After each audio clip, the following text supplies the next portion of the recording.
Hello everyone मित्रों, हमने RPC second grade शिक्षक भर्ती के प्रथम प्रश्न पत्र के लिए मॉडल पेपर के अध्ययन की शुरुआत कर चुके हैं। तो आप चैनल को जरूर सब्सक्राइब कर लें। मित्रों, इससे पहले जो क्लास हुई थी उसमें हमने सेकंड ग्रेड शिक्षक भर्ती के 14वें मॉडल पेपर के 50 क्वेश्चन हल कर चुके हैं। RPC second grade model paper के नाम से प्लेलिस्ट बनी हुई है। आपको सारे मॉडल पेपर उसी प्लेलिस्ट में मिल जाएंगे, आप वहां जाकर सारी वीडियो देख सकते हैं। आज मैं आपके लिए 14वें मॉडल पेपर के बचे हुए 50 क्वेश्चन पर चर्चा करने जा रहा हूं, तो आप सभी दोस्तों को जोड़ लें। मित्रों, ये सारे मॉडल पेपर आपके सिलेबस अकॉर्डिंग ही करवाए जा रहे हैं। मैं आपको एग्जाम से पहले 20 से 30 मॉडल पेपर इसी यूट्यूब चैनल पे करवा दूंगा। आप चैनल को सब्सक्राइब कर लें तथा दोस्तों तक भी शेयर कर दें ताकि सभी का इसका लाभ मिल सके। नमस्कार, मैं राजेंद्र सभी का स्वागत करता हूं कलाम सिविल सर्विस से यूट्यूब चैनल में। सभी दोस्त वीडियो को लाइक करें तथा अपने दोस्तों तक भी शेयर कर दें। जो नए मित्र जुड़े हैं वो चैनल को सब्सक्राइब कर लें। मित्रों, कलाम सिविल सर्विस के नाम से टेलीग्राम चैनल बना हुआ है, उसको भी आप ज्वाइन कर सकते हैं, जहाँ से PDF डाउनलोड कर सकते हैं वीडियो की आप। ठीक है जी, आगे बढ़ते हैं, चलते हैं पहले क्वेश्चन की तरफ। हाँ जी, इसका आंसर दीजिएगा। होक्काइडो तथा होन्शु विभाजित होता है। पूछा गया किससे विभाजित होता है, तो बताइएगा इसका आंसर जल्दी जल्दी कमेंट के माध्यम से। हाँ जी, क्या आंसर होगा? हाँ जी, सभी का आंसर शुरू हो गया दोस्तों। अपने दोस्तों को भी ये क्लास शेयर कर दो, फटाफट ये शेयर कर दो मित्रों, जल्दी जल्दी हो सके, जितना जल्दी हो सके। अपन जो बचे हुए 50 क्वेश्चन 14 मॉडल पेपर के वही करवाने जा रहे हैं। जल्दी से अपने दोस्तों तक शेयर करो, फटाफट ग्रुपों में शेयर कर दो दोस्तों। अपनी फैमिली, ये यूट्यूब परिवार हमारा बढ़ना चाहिए, तो अब जल्दी जल्दी शेयर करो दोस्तों। हाँ जी, इसका आंसर आ गया मित्रों, सुंगारू जल डमरू से क्या हो जाएगा? करेक्ट आंसर हो जाएगा। सुंगारू जल डमरू क्या हो जाएगा? इसका करेक्ट आंसर हो जाएगा आपका। जो सुंगारू जल संधि है, ये क्या करती है? उत्तरी जापान में होन्शु और होक्काइडो के बीच में एक जल डमरू है जो जापान के सागर और प्रशांत महासागर क्या जोड़ता है। ये थोड़ा सा ये भी आप ध्यान रखिएगा। अगला क्वेश्चन देखिएगा। हाँ जी, इसका आंसर दीजिएगा। सारा मरुस्थल से होकर भूमध्य सागरीय क्षेत्र को प्रभावित होने वाले गर्म धूल भरी पवनें जानी जाती है। अब बताइएगा, सारा मरुस्थल से होकर भूमध्य सागरीय क्षेत्र को प्रभावित होने वाली गर्म धूल भरी पवनें जानी जाती है, तो ये कौन सी हैं? सिरोको, फायन, मिस्ट्रल या चिनूक? दोस्तों बताइए क्या आंसर होगा इसका, फोन या मिस्ट्रल या चिनूक? तो इसका हाँ जी आंसर आना शुरू हो गया मित्रों सभी का। ठीक है साहब, इसका आंसर राइट हो जाएगा। ठीक है, एक सिरो को इसका क्या हो जाएगा? करेक्ट आंसर हो जाएगा दोस्तों। सारा मरुस्थल से उत्तर पूर्व के अंदर जो भूमध्य सागरीय क्षेत्र है उसको बहने वाली जो गर्म हवा है उसको कहते हैं सिरोको क्षेत्र, सिरोको कहते हैं हवा। तो इसका 1 नंबर आंसर क्या हो जाएगा? करेक्ट हो जाएगा। अगला क्वेश्चन देखिएगा, निम्नलिखित में से कौन सा देश ब्राजील की सीमा से लगा हुआ नहीं है? आपको ये बताना है कि ब्राजील की सीमा से लगा हुआ कौन सा देश नहीं है, तो अब बताइएगा कौन सा? Argentina, Bolivia, Uruguay, Ecuador? दोस्तों हाँ जी, ठीक है साहब, इसका आंसर आना शुरू हो गया है। हाँ जी, सभी का ठीक है आंसर। हाँ जी, जोड़ लो, क्लास शेयर कर दो दोस्तों, फटाफट ये क्लास शेयर करो और अपने दोस्तों तक ये क्लास पहुंचा दो। और चैनल जल्दी से जल्दी ये सब्सक्राइब कर दो दोस्तों, और वीडियो को फटाफट लाइक करो जल्दी से। हाँ जी, इसका राइट आंसर हो जाएगा साहब डी नंबर, इक्वाडोर हो जाएगा दोस्तों। क्या हो जाएगा इसका आंसर हो जाएगा इक्वाडोर हो जाएगा। इक्वाडोर जो क्या है? दक्षिण अमेरिका में स्थित एक लोकतांत्रिक गणराज्य है दोस्तों। ठीक है, क्योटो प्रोटोकॉल का संबंध निम्नलिखित में से किससे है? क्योटो प्रोटोकॉल का संबंध पूछा गया आपसे, निम्नलिखित में से किससे है? आर्थिक सहयोग, निःशस्त्रीकरण, भूमंडलीय उष्मीकरण को कम करने हेतु या आतंकवाद को रोकने हेतु? क्या हो जाएगा इसका करेक्ट आंसर? हाँ जी, इसका राइट आंसर हो जाएगा भूमंडलीय उष्मीकरण को रोकने को कम करने के लिए। सी नंबर आंसर क्या हो जाएगा आपका? करेक्ट आंसर हो जाएगा। अगला क्वेश्चन देखिएगा, रियो सम्मेलन के 20 वर्ष पूर्ण होने के उपलक्ष्य में रियो 20 सम्मेलन वर्ष 2012 में कहां पर आयोजित किया गया दोस्तों? अब बताइएगा इसका करेक्ट आंसर क्या होगा, कहां होगा, ये पूछा गया आपसे। हाँ जी, इसका आंसर सभी दोस्तों का सही आया है, सब ने आंसर की पहचान कर ली है, तो 1 नंबर ऑप्शन क्या हो जाएगा आपका? करेक्ट हो जाएगा। रियो डी जेनेरिया से क्या हो जाएगा? करेक्ट आंसर हो जाएगा मित्रों। अब देखिएगा अगला क्वेश्चन, कौन सा सुमेलित नहीं है? पूछा गया महासागर और सीमावर्ती सागर, आपसे पूछा गया महासागर और सीमावर्ती सागर। अब बताइएगा, इसमें से एक तरफ महासागर दे रखे हैं और सीमावर्ती सागर दे रखे हैं, सुमेलित नहीं है, वो पूछा गया आपसे। बताइएगा जल्दी जल्दी कमेंट के माध्यम से जल्दी से। हाँ जी आंसर आना शुरू हो गया दोस्तों। ठीक है साहब, तो ठीक है, इसका आंसर आ गया मित्रों, उत्तरी प्रशांत आ जाएगा। ये कोरल सागर इसका क्या आ जाएगा? ये है, सुमेलित नहीं है दोस्तों। अब ध्यान रखिएगा, जो कोरल सागर है दक्षिणी प्रशांत सागर का एक सीमावर्ती सागर है, ये भी आपको ध्यान में रखिएगा दोस्तों। एशिया और उत्तरी अमेरिका को संयुक्त करने वाला जलडमरू मध्य, एशिया और उत्तरी अमेरिका को संयुक्त करने वाला जलडमरू है कौन सा? डेविस जलडमरू, मलक्का या बेरिंग या जिब्राल्टर दोस्तों। तो कौन सी जल संधि है जो एशिया और उत्तरी अमेरिका को संयुक्त करने वाला है, ये मिलाने वाला है? बताइए कौन सी हो जाएगी इसका आंसर। ठीक है साहब, जल्दी जल्दी, हाँ जी जल्दी जल्दी को आंसर आना चाहिए फटाफट। ठीक है साहब, इसका आंसर आ गया बेरिंग जल संधि हो जाएगा। क्या हो जाएगा? बेरिंग जल डमरू से क्या हो जाएगा? करेक्ट आंसर हो जाएगा। एशिया और उत्तरी अमेरिका क्या करता है? ये मिलाता है। एशिया का तो देखा जाए तो रूस हो जाएगा, और उत्तरी अमेरिका क्या हो जाएगा? अलास्का बड़ा क्षेत्र क्या कर रहा है आपस में, ये जो बीच में जो क्षेत्र बनता है ये है जल डमरू दोस्तों, है ना। ये बेरिंग जल संधि हो जाएगा, बेरिंग सी यहाँ पे है, दोनों को मिलाता है दोस्तों। भारत का अधिकतम वन क्षेत्र पाया जाता है, भारत का अधिकतम वन क्षेत्र कौन से देश, कौन से राज्य में पाया जाता है भारत के अंदर? मिजोरम, मध्य प्रदेश, हिमाचल प्रदेश या अरुणाचल प्रदेश में दोस्तों। ये क्वेश्चन इंपॉर्टेंट है, लगा लीजिएगा। वन क्षेत्र सर्वाधिक कहाँ पर है, कौन से राज्य में? हाँ जी, फटाफट कमेंट करिएगा दोस्तों, जल्दी जल्दी कमेंट करो। और जो नए दोस्त इस चैनल को में विजिट कर रहे हैं पहली बार, वो चैनल को जरूर सब्सक्राइब कर दें मित्रों। मिजोरम, मध्य प्रदेश, हाँ जी आंसर आ गया, तो मध्य प्रदेश से क्या हो जाएगा? करेक्ट आंसर हो जाएगा मित्रों इसका। एमपी क्या हो जाएगा? इसका करेक्ट आंसर हो जाएगा। इसके बाद में एमपी के बाद में क्या आ जाएगा? एमपी के बाद में अरुणाचल प्रदेश आ जाएगा, छत्तीसगढ़, महाराष्ट्र एवं उड़ीसा हो जाएगा इसके बाद में। ठीक है, अगला, भारत का उत्तर दक्षिणी विस्तार किलोमीटर में है, उत्तर से दक्षिण में विस्तार बताना है भारत का, कितना है बताओ जल्दी से। ये सिंपल क्वेश्चन है मित्रों, हमें उत्तर से दक्षिण तक विस्तार बताना है मित्रों। तो उत्तर से दक्षिण विस्तार कितना हो जाएगा हमारा? हाँ जी, तो ये हो जाएगा हमारा कितना, उत्तर से दक्षिण तक विस्तार हो जाएगा। ठीक है साहब, 3214, 3214 हो गया ये किलोमीटर में।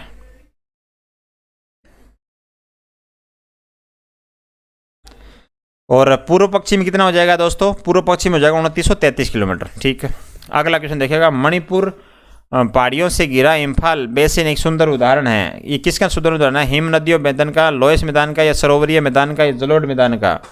तो बताइएगा किसका हो जाएगा ये। जल्दी जल्दी कमेंट करिएगा, फटाफट कमेंट करो दोस्तों।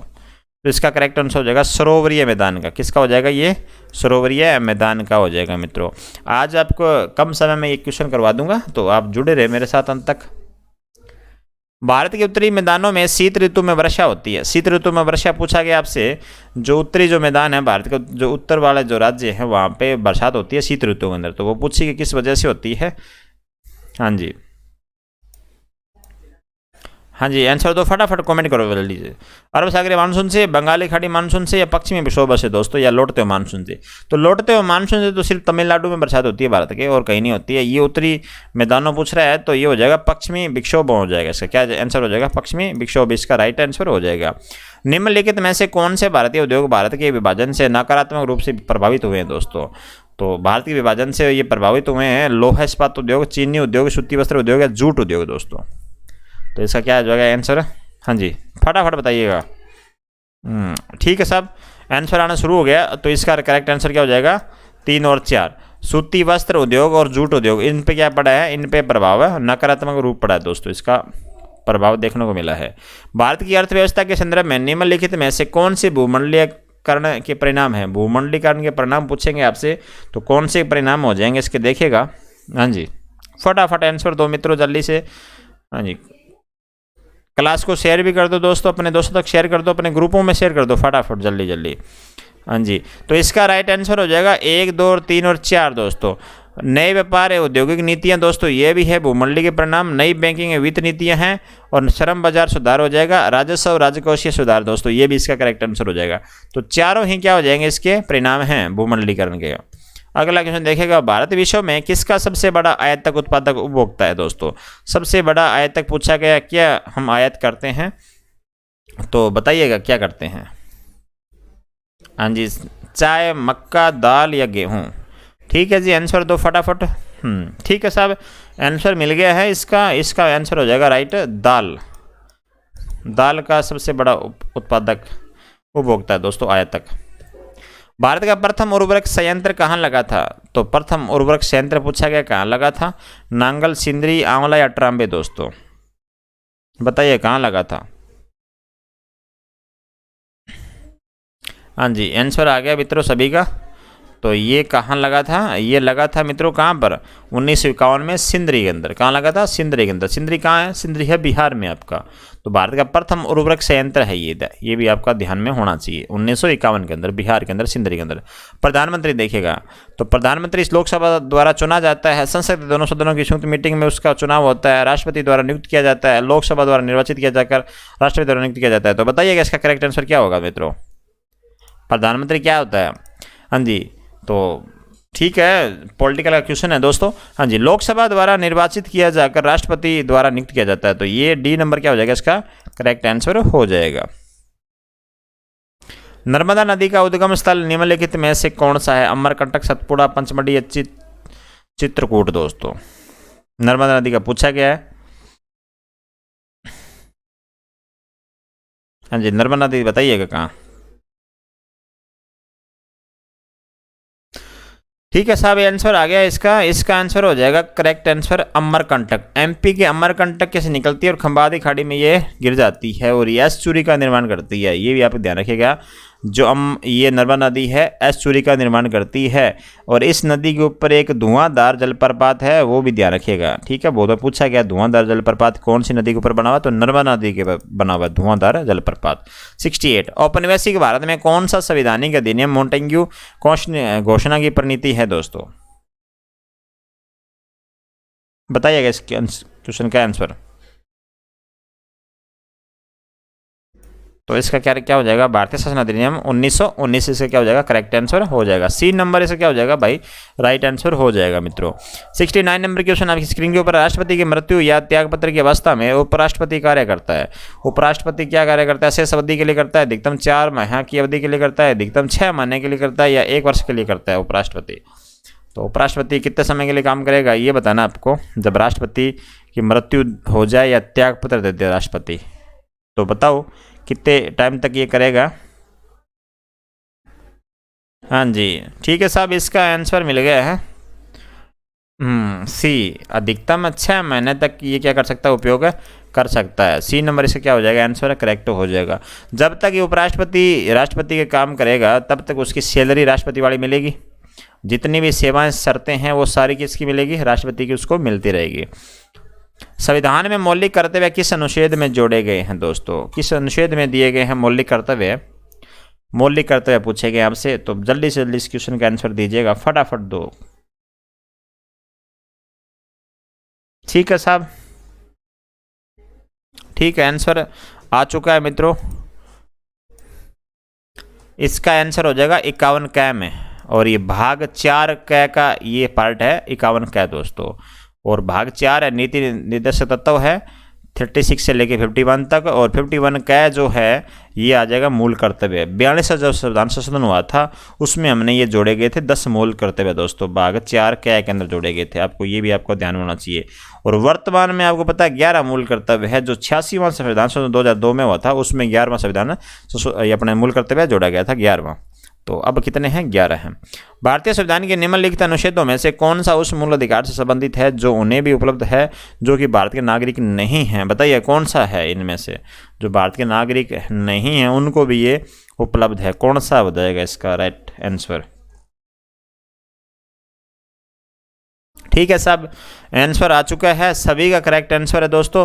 तो अनुच्छेद 14 है ये जो विदेशी नागरिक होते हैं ना इनको भी ये मिलता है, विधि के समक्ष क्षमता और विधियों के समान संरक्षण। तो 14 नंबर जो है ये है। इसका अर्थ ये हो जाता है कि राज्य के सभी व्यक्तियों के लिए एक समान कानून बनाएगा तथा उन पर एक समान लागू करेगा दोस्तों। ऐसा नहीं होता कि विदेश के जो नागरिक उनको अलग कानून है और भारत के लिए अलग कानून है। निम्न में से किसने संविधान सभा में उद्देश्य प्रस्ताव प्रस्तुत किया था? दोस्तों सबसे पहले ये बताएगा उद्देश्य प्रस्ताव किसने प्रस्तुत किया था, ये है क्वेश्चन। तो इंपॉर्टेंट क्वेश्चन लगा लो दोस्तों, उद्देश्य प्रस्ताव कौन लेकर आया था? हाँ जी, संविधान सभा में उद्देश्य प्रस्ताव कौन लेके आया था? तो साहब उद्देश्य प्रस्ताव लेके आया जाता है कब? उद्देश्य प्रस्ताव लेके आता है जवाहरलाल नेहरू 13 दिसंबर 1946 को, जो तीसरी सभा होती है तीसरी बैठक होती है उसके अंदर 9, 11, 13 तीसरी बैठक होती है दोस्तों 13 तारीख को, 13 दिसंबर को तीसरी बैठक होती है। उद्देश्य प्रस्ताव रखा जाता है, लेकिन ये पास नहीं होता। ये पास कब होता है? 22 जनवरी 1947 को ये क्या हो जाता है? पास हो जाता है। अगला क्वेश्चन देखिएगा, निम्नलिखित नदियों के समूह में उस समूह का चयन कीजिए जिसकी समस्त नदियाँ बंगाल की खाड़ी में गिरती है।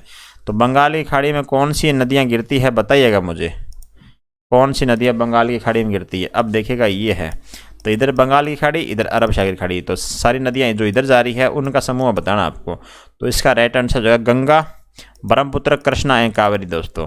गंगा, ब्रह्मपुत्र और कृष्णा एवं कावेरी दोस्तों। गंगा नदी ये हो जाएगी, इधर से आएगी, और ब्रह्मपुत्र नदी इधर से ऊपर से आएगी। ये सारे बांग्लादेश के अंदर चली जाएगी, बांग्लादेश आते होगे आगे होते बंगाल की खाड़ी में चली जाएगी। कृष्णा कावेरी हो जाएगी। तो सी नंबर ऑप्शन हमारा क्या हो जाएगा? करेक्ट हो जाएगा। वीडियो को लाइक करें मित्रों सबसे पहले, और जितने भी दोस्त नए जुड़े हैं वो चैनल को जरूर सब्सक्राइब कर दें। टेलीग्राम चैनल यदि आप ज्वाइन करना चाहते हैं तो ज्वाइन कर सकते हैं। भारतीय विदेश नीति निर्माण में जवाहरलाल नेहरू का महत्वपूर्ण योगदान है। तो महत्वपूर्ण योगदान किस लिए है वो बताइएगा मुझे, किस वजह से इनका महत्वपूर्ण योगदान है? ठीक है साहब, आंसर फटाफट आंसर दो मित्रों। तो असंलग्नता अथवा गुट निरपेक्ष विदेश नीति का अवलंबन करना दोस्त। ये हमने जब सेकंड वर्ल्ड वार हुआ था उसके बाद हमने ये सोच लिया था कि हमने किसी भी शक्ति के अंदर मिलना नहीं है, गुट निरपेक्ष दोस्तों। तो ये थोड़ा सा सी नंबर इसका क्या हो जाएगा? आंसर करेक्ट हो जाएगा। पुष्प और तृण किस पार्टी का प्रतीक है ये बताइएगा आप मुझे। पुष्प और तृण पूछा किस पार्टी का प्रतीक है? Communist party, all India Trinamool Congress, nationalist Congress party, communist party of India, Marxist. तो बताइएगा किसका है ये। ठीक है साहब, आंसर मिल चुका है। हाँ जी, जल्दी जल्दी कमेंट के माध्यम से बताइएगा मित्रों। इसका आंसर हो गया हमारा ऑल इंडिया तृणमूल कांग्रेस हो जाएगा। क्या हो जाएगा? ऑल इंडिया तृणमूल कांग्रेस हो जाएगा मित्रों। अब ममता बनर्जी के नेतृत्व में 1 जनवरी 1998 को इस पार्टी का गठन हुआ था। आपको ये भी ध्यान में रखना है। 2016 में राष्ट्रीय दल के रूप में इसे मान्यता मिली, और पुष्प और तृण पार्टी का इसका क्या है? प्रतीक है।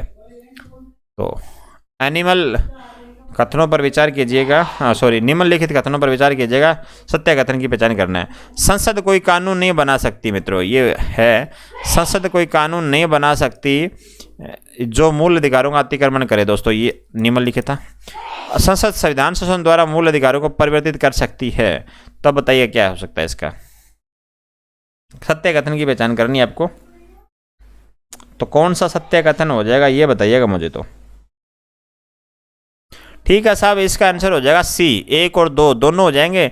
संसद कोई कानून नहीं बना सकती जो मूल अधिकारों को अतिक्रमण कर दे दोस्तों। किसी इंसान के मूल अधिकार छीनने हो जाए या उसका अतिक्रमण हो जाए तो ऐसा कानून संसद नहीं बना पाएगी। संसद संविधान संशोधन द्वारा मूल अधिकारों को परिवर्तित नहीं कर सकती दोस्तों। संविधान संशोधन के द्वारा जो मूल अधिकार है उनको छीना नहीं जा सकता। तो ये दोनों क्या हो जाएंगे? करेक्ट हो जाएंगे मित्रों।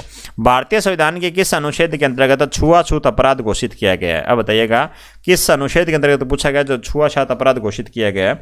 77 का क्वेश्चन का आंसर दीजिएगा। कमेंट जल्दी जल्दी फटाफट कमेंट करो मित्रों, और क्लास को शेयर कर दो।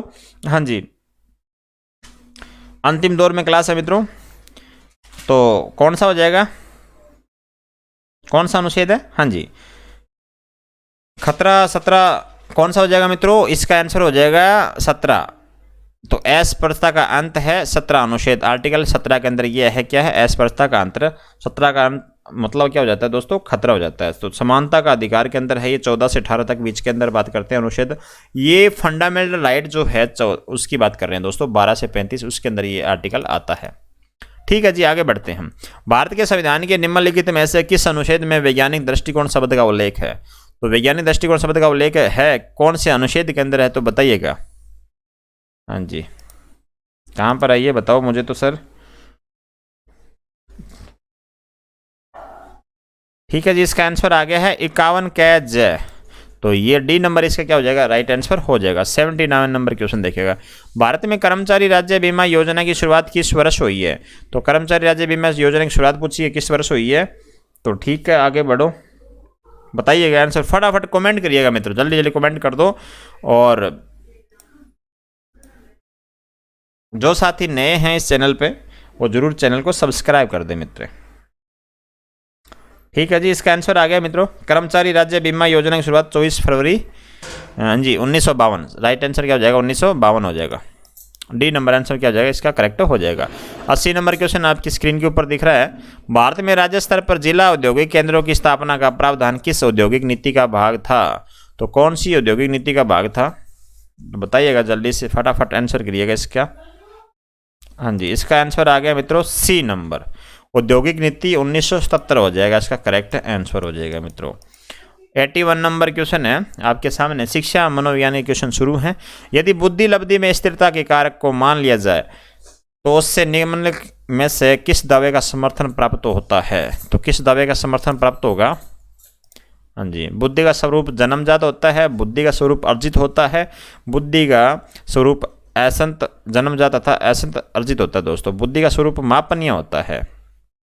तो ठीक है साहब, हाँ जी फटाफट आंसर, बुद्धि का स्वरूप क्या होता है? जन्मजात होता है। 1 नंबर आंसर क्या हो जाएगा, इसका करेक्ट हो जाएगा। गिलफोर्ड द्वारा प्रतिपादित बुद्धि के त्रिविमीय सिद्धांत में आशावादिता को रखा गया है। सक्रिय, विषय वस्तु, उत्पादन या उपयोग में से कोई नहीं, गिलफोर्ड के अनुसार बताना आपको। तो बताइए गिलफोर्ड के अनुसार कैसे रखा गया इसमें? ठीक है साहब, इसका आंसर हो जाए, देखिए गिलफोर्ड के अनुसार है ना, बुद्धि को 3 भागों में बांटा गया है। कितने भागों में बांटा गया है? 3 भागों में बांटा गया है। कौन कौन से देखिएगा, पहले सक्रिय हो जाएगा, विषय वस्तु हो जाएगा, उत्पादन हो जाएगा। दोस्तों इतनी आयाम है इसके, तो ये 3 तो हैं ही, इनमें से उपयुक्त में से कोई नहीं है। ठीक है, इसका आंसर हो जाएगा डी नंबर आंसर क्या हो जाएगा, करेक्ट हो जाएगा। व्यवहारिक बुद्धि के संप्रदाय के साथ किसका नाम साहचरित है? साहचरित है बताइएगा, व्यवहारिक बुद्धि के साथ पूछा गया आपसे। Howard Gardner, Robert Sternberg, Charles Spearman या रेमंड कैटल? दोस्तों आंसर दीजिएगा फटाफट कमेंट के माध्यम से। हाँ जी, इसका राइट आंसर हो जाएगा मित्रों क्या, होवार्ड गार्डनर, इसका क्या हो जाएगा, करेक्ट आंसर हो जाएगा। 84 नंबर क्वेश्चन देखेगा, सीखने की प्रक्रिया को प्रभावित करने वाले कारक हैं। तो सीखने की प्रक्रिया को प्रभावित करने वाले कारक कौन से हैं? विषय सामग्री का स्वरूप या परिपक्वता, समय व थकान या उपयुक्त सभी? तो जल्दी जल्दी इस क्वेश्चन का आंसर दीजिएगा। हाँ जी, इसका आंसर हो जाएगा क्या, इसका आंसर हो जाएगा डी, तो उपयुक्त सभी। दोस्तों इसका राइट आंसर, सीखने जो प्रक्रिया होती है, विषय सामग्री का स्वरूप भी इसको प्रभावित करता है, परिपक्वता भी इसको प्रभावित करती है, समय व थकान भी इसको प्रभावित करता है। तो डी नंबर क्या हो जाएगा, इसका आंसर करेक्ट हो जाएगा। 85 सृजनात्मकता समस्या समाधान से निम्न में से किस क्रम में इसकी अवस्थाएं होती है? तो बताइए कौन सा क्रम होता है इनमें से? हाँ जी, जल्दी जल्दी क्वेश्चन का आंसर दीजिएगा। ठीक है, हाँ जी आंसर आना शुरू हो गया इसका। तो सी नंबर क्या हो जाएगा, इसका आंसर करेक्ट हो जाएगा। 86 नंबर क्वेश्चन देखेगा, सीखने की विधि का संबंध होता है, छात्र से होता है, विषय से होता है, या दोनों से होता है, या इनमें से कोई नहीं है? सीखने की विधि का संबंध किससे होता है ये बताना आपको। तो सीखने की विधि का संबंध किससे होता है? छात्र और विषय दोनों से होता है। ठीक है साहब, आंसर आ गया है, छात्र और विषय दोनों से होता है। तो सी नंबर क्या हो जाएगा, इसका आंसर हो जाएगा करेक्ट आपका, सी नंबर दोनों। इससे क्या होता है, सीखने की विधि का संबंध होता है, छात्र और विषय दोनों से होता है इसका संबंध। 87 नंबर क्वेश्चन आपके स्क्रीन के ऊपर है, उस संपूर्ण परिस्थिति का जिसमें बालक अपने आप को विद्यालय में पाता है, जीवन में जितना ही अधिक संबद्ध होता है उतना ही अधिक सफल और स्थायी उसका सीखना होता है। उपयुक्त परिभाषा किस की है बताइएगा, किसकी है ये ऊपर परिभाषा? मन की, रायबर्न या ड्यूवी या स्किनर की? हाँ जी, तो राइट आंसर हो जाएगा इसका बी, रायबर्न की ये परिभाषा है मित्र। किसकी है ये परिभाषा, इतनी बड़ी रायबर्न की है। तो देखेगा, ठीक है। 88 नंबर क्वेश्चन देखा, शिक्षण अधिगम प्रक्रिया को द्विआयामी किसने बताया? शिक्षण जो अधिगम प्रक्रिया है उसको द्विआयामी किसने बताया था? तो एडम्स, जॉन डेवी या कुप्पू स्वामी स्किनर? ठीक है, चलिए क्वेश्चन का आंसर बताओ। तो इस क्वेश्चन का राइट आंसर हो जाएगा एडम्स। क्या हो जाएगा इसका, एडम्स हो जाएगा दोस्तों। शिक्षण अधिगम प्रक्रिया को द्विआयामी किसने बताया था? एडम्स ने बताया था। 89 नंबर क्वेश्चन है, निम्नलिखित में से कौन सी अच्छे समायोजन की विशेषता नहीं है? अच्छे समायोजन की विशेषता नहीं है बताना है। अपने शक्तियों सीमाओं का ज्ञान, आशाओं का पर्याप्त स्तर, प्रतिकूल परिस्थितियों से जुड़ने की क्षमता या महत्वपूर्ण गलतियां खोजने की अभिवृत्ति। दोस्तों तो अच्छे समायोजन की विशेषता नहीं है वो बतानी है आपको। तो इसमें से मिल गया होगा आपको आंसर अभी तक। तो हाँ जी, सभी ने आंसर देना शुरू कर दिया है। तो ठीक है साहब, इसका आंसर आ गया डी, डी लिखा रहा है। तो महत्वपूर्ण गलतियां खोजने की अभिवृत्ति है, तो डी क्या हो जाएगा इसका आंसर? करेक्ट हो जाएगा। 90 नंबर क्वेश्चन आपके स्क्रीन के ऊपर है, मनोविज्ञान है। तो मनोविज्ञान क्या है आपको ये बताना है, अशुद्ध विज्ञान, प्राकृतिक विज्ञान या सामाजिक विज्ञान या विधायन विज्ञान। तो मनोविज्ञान क्या हो जाएगा,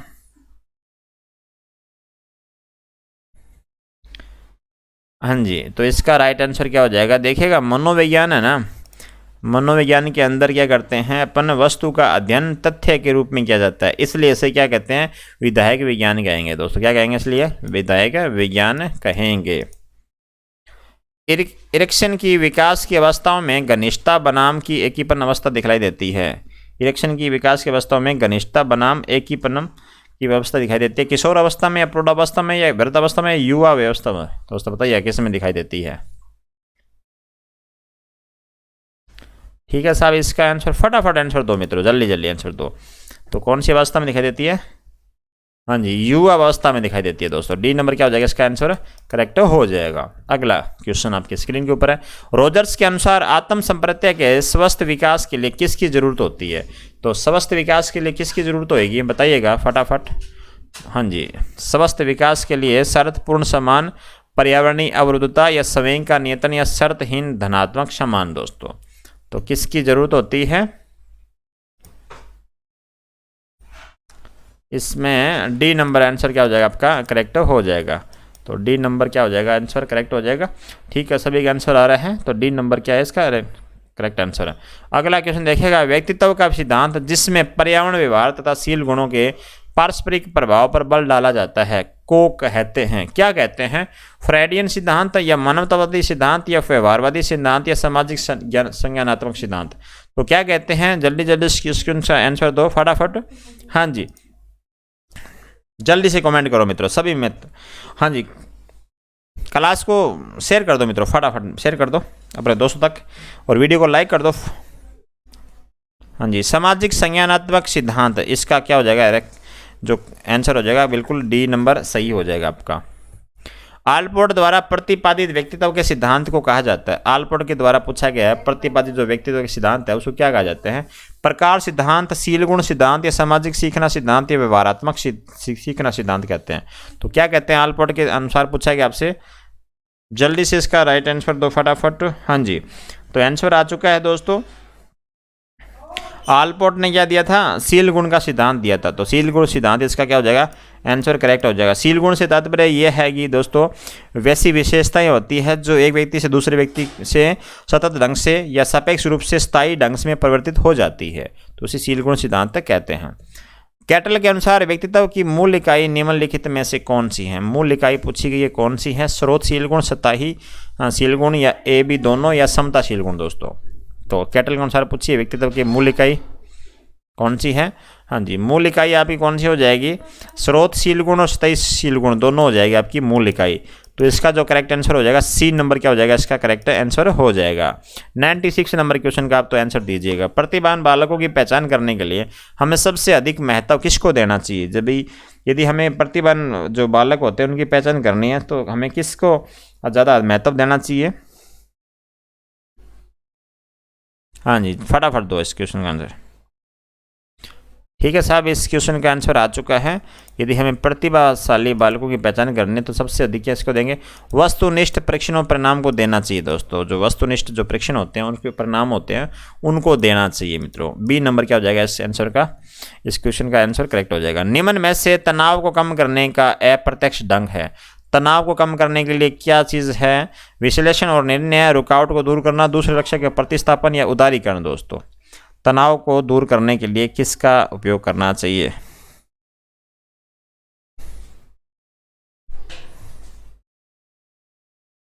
हाँ जी, जल्दी जल्दी आंसर। ठीक है साहब, इसका आंसर आ चुका है। इसका आंसर हो जाएगा उदारीकरण। क्या हो जाएगा आपका आंसर, उदारीकरण क्या हो जाएगा, आंसर करेक्ट हो जाएगा। डी नंबर आंसर आपका सही हो जाएगा। 98 नंबर क्वेश्चन है, निम्न में से कौन सी डिसलेक्सिया की विशेषता नहीं है। डिसलेक्सिक जो विशेषता है वो पूछी गई कौन सी नहीं है इसमें। डिसलेक्सिया अथवा क्या होता है, पठन असमता। दोस्तों बालक क्या करता है, पढ़ने में कठिनाई के साथ में लिखने में त्रुटि करता है। डिसलेक्सिया में क्या होता है, पढ़ने के साथ वो क्या करता है, लिखने भी त्रुटि कर देता है। तो बताइएगा इसका क्वेश्चन का आंसर क्या होगा। हाँ जी, इसका आंसर हो जाएगा सीधे या उल्टे हाथ के प्रयोग के संबंध में निश्चय है दोस्तों। बी नंबर क्या हो जाएगा इसका आंसर, करेक्ट हो जाएगा। अभिवर्ती के संबंध में कौन सा कथन सही है, अभिवर्ती के संबंध में पूछा गया कौन सा कथन सही है, तो बताइए कौन सा कथन सही है। कभी कभी सामने वाले की अभिवर्ती का सीधे विरोध नहीं करना चाहिए, अपितु धीरे धीरे उसके अभिवर्ती को मोड़ने का प्रयास करना चाहिए। एक तो ये हो जाएगा दोस्तों अभिवर्ती के संबंध में। हाँ जी, दूसरा देखिएगा, शिक्षक को ध्यान देना चाहिए कि सकारात्मक अभिवर्तियों का विकास नकारात्मक अपेक्षा आसानी से हो जाता है, ये भी सही है दोस्तों। अभिवर्तियों को तथ्य की तरह नहीं पढ़ाया जा सकता, उदाहरणों आदि के माध्यम से पढ़ाया जा सकता है अभिवर्ती को। तो उपरोक्त डी इसका क्या हो जाएगा, करेक्ट आंसर हो जाएगा। डी नंबर जिसने आंसर दिया है तो वो अपना आंसर सही मान ले। 100 नंबर क्वेश्चन है, मूल्यांकन का अर्थ है सफलता, निश्चय, निर्णय देना या अधिगम स्थानांतरण। दोस्तों मूल्यांकन का अर्थ पूछा गया आपसे, तो मूल्यांकन का अर्थ क्या होता है। हाँ जी, मूल्यांकन का अर्थ क्या होगा, मूल्यांकन का अर्थ होता है दोस्तों निर्णय देना। क्या होता है, इसका आंसर होता है निर्णय देने से क्या हो जाएगा, करेक्ट आंसर हो जाएगा। जितने भी दोस्त हैं तो वो सारे वीडियो को लाइक कर दें। अंतिम क्वेश्चन था दोस्तों, और चैनल को जरूर सब्सक्राइब करके जाएं, इससे जो अगली क्लास होगी वो आपके जल्दी से जल्दी पहुंच जाएगी। और बेल आइकन को जरूर दबा दें मित्रों, ठीक है। Thank you so much.